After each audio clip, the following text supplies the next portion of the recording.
మేము ప్రతి నాయకుడి దగ్గరికి వెళ్ళాం సార్. ఒక్కరి దగ్గరికని కాదు. న్యాయం సార్ తల్లి కోత నాది. ఎక్కడ మంచి జరుగుతాది? ఏ నాయకుడు మంచి చేస్తాడు? ఏ నాయకుడు న్యాయం చేస్తాడని ప్రతి నాయకుడి కాళ్ళ దగ్గరికి వెళ్లి అడిగాను సార్ న్యాయం. అవును.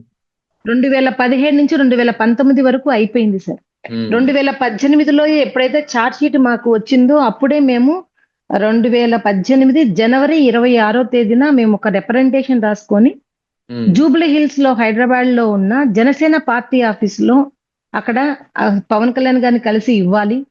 హ్మ్. ఆయన గొంతెత్తుతారు, మాట్లాడతారని చెప్పడం వల్ల మేము అక్కడికి వెళ్లి కలవాలని సంతోషం. వెళ్ళాం సార్. కానీ ఆయన ఓకే. లేరు.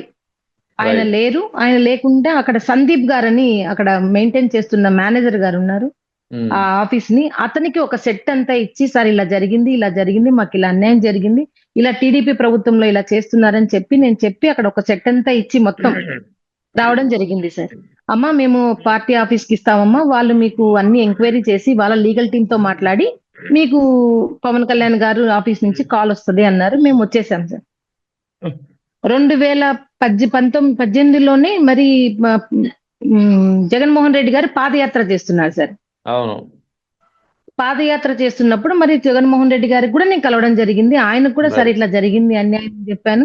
"సార్ అమ్మ వచ్చిన తర్వాత మీకు ఖచ్చితంగా న్యాయం చేస్తామని" చెప్పడం జరిగింది. దాని హ్మ్. తర్వాత పవన్ కళ్యాణ్ గారు 2 ఓడిపోయారు. తర్వాత టీడీపీ ప్రభుత్వం ఓడిపోయింది. జగన్మోహన్ రెడ్డి గారి ప్రభుత్వం వచ్చింది సార్ హ్మ్. 2019లో.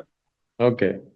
2019లో వచ్చిన తర్వాత 4 నెలల తర్వాత అంటే గెలిచిన జగన్మోహన్ రెడ్డి గారు గెలిచిన 4 నెలల తర్వాత 4 నెలలు అంతే సార్. 4 నెలల హ్మ్. తర్వాత మాకి మన కేసులో సుగాలి ప్రీతి కేసులో ఒక సిట్ ఆఫీసర్‌ని ఒక ఓకే. ఫర్దర్ ఇన్వెస్టిగేషన్ ఆఫీసర్‌గా అడిషనల్ ఎస్పీ రమాదేవి గారిని మాకు వేయడం జరిగింది సార్. హ్మ్.